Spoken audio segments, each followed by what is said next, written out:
basically announcing in a press conference that he says he has the powers of a king, that he can do what he wants. Only he and the Attorney General can determine what the law is. I mean, that's a direct FU to the courts. The whole idea of the court system is they interpret. If there's some sort of a disagreement about what the law actually is, and there's competing visions, you go to the courts and they will clarify, hey, this person is more in accordance with the law than that person, right? So it's a giant FU to the courts, including the Supreme Court. And so what we're seeing is on most of the court orders that Trump and Elon are getting, they're defying them. There's been some where they've complied, but most of them they're not. And there's now 23 lawsuits against Trump and Elon. Now at the same time, Trump is sort of puffing his chest out and acting like, bitch, you can't do anything to stop me. What's interesting is that Elon Musk is feeling the heat. Elon Musk is apparently not as confident as Trump that, hey, we can just get away with all this stuff, right? So listen to this. This is wild. This is from Kyle Cheney of Politico. He says the following. The White House confirms tonight that Elon Musk is not the administrator of Doge and is not even technically part of it. He's a, quote, senior advisor to the president, like Anita Dunn, they say. So this is in court papers with all of these lawsuits going on with the brazenly illegal actions of Elon. They're responding in court and saying, Doge, bro? Like Doge, bro? I don't even know what you're talking about, homie. Doge. What's Doge? I never heard of Doge. What's Elon? He doesn't even, he's not even, whatever, bro. Like, this is their reaction is to try to distance him from Doge, to basically disown Doge, where he says, oh yeah, no, like for PR reasons and marketing reasons, I'm pretending like I'm really an intricate part of this, but in reality, I have like nothing to do with it, bro. I don't know what you're talking about. Oh, really? So who's calling all the shots? Who's getting your 19-year-old pilled up Groyper hackers to do everything they're doing? Like, who are you kidding? Who are you kidding? I mean, this is like, they think you're stupid. They are spitting in your eye and telling you it's raining. Like, fucking obviously, you're the Doge guy. Obviously, you were just doing a press conference in the White House explaining in detail what Doge is up to and what you're instructing your people to do. By the way, none of them have any security clearance whatsoever. One of them was fired from a previous job for giving away company secrets. They've been hacking around even the Department of Energy, which has our nuclear information, on top of firing people in those departments. But okay, Elon is doing. Why is he doing this? He feels like, bro, this is my only out. Like, this is the only out I have, is to be like, Doge. I don't even know what Doge is, bro. What are you talking about, bro? He feels like this is his only way out. So this is a sign. Elon feels like if he owns everything Doge is doing, he actually could go down. Like, there is a timeline where his ass ends up with serious consequences as a direct result of his actions today. And you know what? He's not fucking wrong. He's not wrong. As I said to you guys from day one, this isn't like a close call. This is so wildly illegal and unconstitutional that even the MAGA judges are like, you obviously can't do this. Right? And so, now again, Trump is sort of taking a different path where he's puffing his chest out and being like, well, the Supreme Court said I can do anything that I think is official in my own mind. And so he's sort of being like, fuck you, I do what I want, right? But Elon is clearly feeling the heat, and that's why he's distancing himself from Doge. But of course, this is a complete snake weasel tactic, because it's the most brazen lie ever told in human history. And like, even the biggest Elon fans in the world would look at this and be like, come on, bro, you got nothing to do with Doge. But he wants to get away from any sort of legal accountability. Okay, so now at the same time, guys, what is Doge doing at this very moment? According to ProPublica, Doge is behind the abrupt cancellation of $900 million in contracts overseen by the Institute of Education Sciences, a Department of Education division responsible for much of what we know about the state of U.S. schools. So this is one of the cuts that they're making. The head of the FDA just resigned. So food safety, there's been dozens of people who work on food safety who have been axed by Doge. I don't know, that seems kind of like a big deal. That seems like a big deal. Now, furthermore, Doge, remember they said, we're going to show you receipts on what we're doing and we're going to show it to you over the weekend. Well, guess what? The weekend came and went. They didn't update anything. They fucking lied.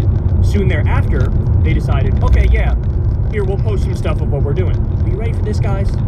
They are committing fraud out in the open. And they are being so shameless with even their accounting of what they're doing. Ready? So this is a thread that went viral here. This is really interesting. After several days, Doge has finally posted its purported savings. Why did it take so long to create a simple web page with a 1,000-row table? Who knows? Let's dig in. Headline number, $55 billion saved. They list the savings per next contract. This should be easy to verify then. Here we go. The first thing I did is add up the saved column for all canceled contracts and real estate. The numbers are 16.5 billion and 0.14 billion respectively. Odd, since almost all of the purported savings come from contracts. We'll focus on that. The single biggest ticket item is a DHS contract listed as saving $8 billion. Wow, that's a huge contract. Actually, no, it's $8 million. They must have tried to automate scraping the FPDS form and failed. That means we're down to 8.5 billion in savings. So you can see here, they say they saved 8 billion, but if you look at the actual contract, it says 8 million. Crazy driver. Okay, more. The next three biggest ticket items are all USAID contracts listed as 655 million each, so 2 billion total. Wow, that's pretty big. Wait, these are IDVs, not contracts. 655 million is the entire set aside being triple counted. In the first 5 years, only 73 million was awarded and only 2 years remain. So they're fuzzy math, as it's called. Fuzzy math. They're really trying to pull the wool over everybody's eyes here and act like, oh, here's all the things we're doing, and we laid it all out for, oh, what, the math doesn't add up, and you don't understand the way the contracts work, and you're misstating things massively? All right, more.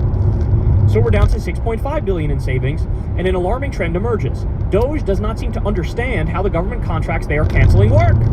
You don't say. The savings they are claiming are not annual savings, but rather hypothetical savings if we spent every unobligated penny. And more importantly, they are just getting it wrong with alarming consistency. These numbers are erroneous. This select group of geniuses has not double-checked even the largest items accounting for the bulk of their claimed savings. This is a sad, pathetic farce. Here's the next biggest item, an IT service contract for the Social Security Administration worth $1 billion. That's a lot of savings. Well, again, this contract spanned 6 years, and 80% of it has already been spent. Oh, well, more like 240 million in savings spread over the next 3 years, $80 million a year. In 2023, this contract funded 1,000 FTEs working $100 per hour. Did we need 1,000 SWEs working on the Social Security Administration infrastructure? Probably not. These could be valid savings. Disclaimer, no idea what they actually did. But worth noting that these cuts will impact many private sector jobs as well. And if anyone is curious, there are currently 17 lines that say CFPDS rather than the savings amount. I guess because their automated scraping failed. I did it manually and it took roughly 10 minutes. But that's too much to ask of super geniuses working 120 hours a week. So in other words, if you go through the stuff that they're doing with a fine-tooth comb and their accounting of their own actions, they have no idea how the contracts work. The numbers don't add up. They lie and misstate things on a regular basis. And it's humiliating. It's humiliating. Now, again, I want to be clear. Literally none of this is legal anyway. It's all illegal. It's all unconstitutional. They have no right to hack into the back end of the Treasury or hack these different government agencies or cut off funds. Wildly illegal. But when they say, oh, we're incredibly transparent and you know everything we're doing, what they do is post the lies on their social media account on a daily basis. And the other thing, this laying out all the stuff that they say they're doing, it has basic elementary mistakes all over the place. All right, but I got more. What else is Doge up to? The USDA says it accidentally fired officials working on bird flu and is trying to rehire them. In a statement, an Agriculture Department spokesperson told NBC News that officials are working to swiftly rectify the situation. I don't know, man. That sounds important. Losing people who work on food safety at the FDA, losing the people who are working on the bird flu pandemic as birds are currently dying in massive numbers because of the flu being spread all over the place. Again, this is when they fired this is just like when they fired the people who oversee our nuclear weapons the other day. They did it and they were like, oh my God, wait, they do what? They look, okay, all right, we're going to try to get them back. They fired 300 people, then they had to try to bring back all but 28. And also they struggled after they fired them. They didn't know how to get in contact with them for a while. Oh my God. Fucking amateur hour, bro. Fucking amateur hour. So again, more real-world consequences of what Doge is doing here. Illegally, unconstitutionally, every action they've taken. Look at this. Another medical horror story in a court affidavit from a U.S. aid employee stationed overseas. Says his pregnant wife was not medevaced for emergency health care because of directives from Washington. Took intervention of a U.S. senator to reverse it, but was too late. So Trump the other day could take a lap around the NASCAR track, which cost allegedly about $5 million tax dollars, but a $25,000 medical evacuation for a U.S. government worker overseas can't do that.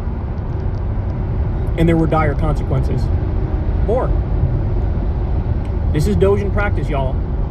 A disabled Army veteran who has 4 kids and did 3 tours overseas is fired from his job at Bronx VA hospital.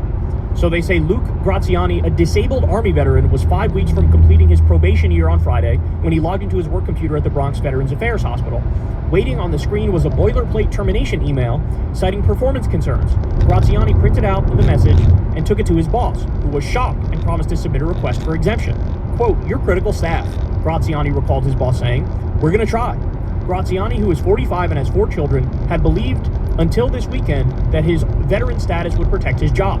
He served 20 years in the Army, first as a supply specialist and then in public affairs, deploying for 2 tours in Iraq and another 2 in Afghanistan before retiring in 2023. So a disabled Army veteran who has 4 kids lost his job.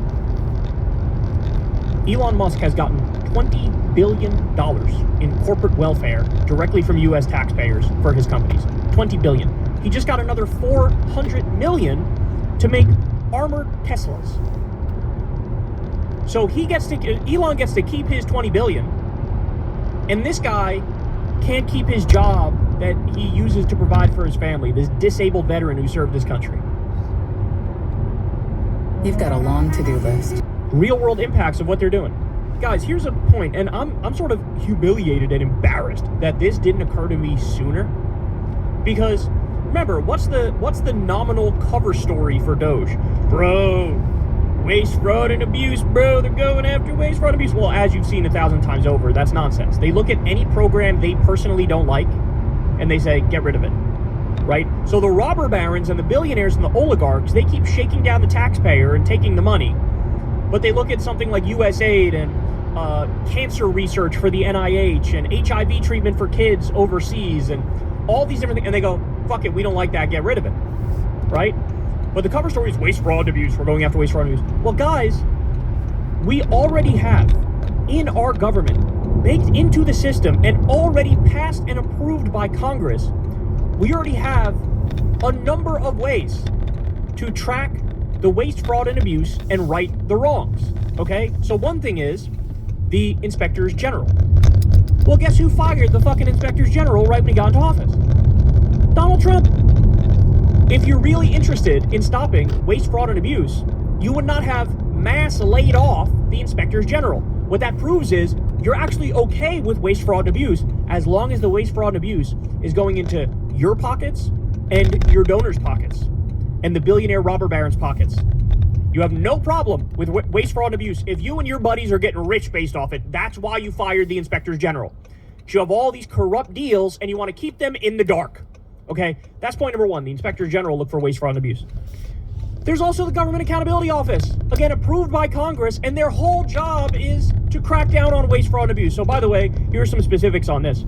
Fired Department of Labor IG Larry Turner found $191 billion in improper COVID unemployment payments, much of it fraud, and was hunting down $135 billion more when he was fired. Trump fired the people who were finding fraud in his COVID programs, replaced with Doge. So stop and think about that. You had somebody who was hot on the trail of all of the fraud and was doing their job, and Trump fired him. All right, more. Ready? Here you go. All I did, I just looked up, I Googled, how much has the Government Accountability Office found in fraud? Ready? The Government Accountability Office, or GAO, estimates that the federal government lost between $233 billion and $521 billion annually to fraud from 2018 to 2022. That's what they say. So they say, according to NPR, annual fraud represents between 3% to 7% of annual federal budgets in that time.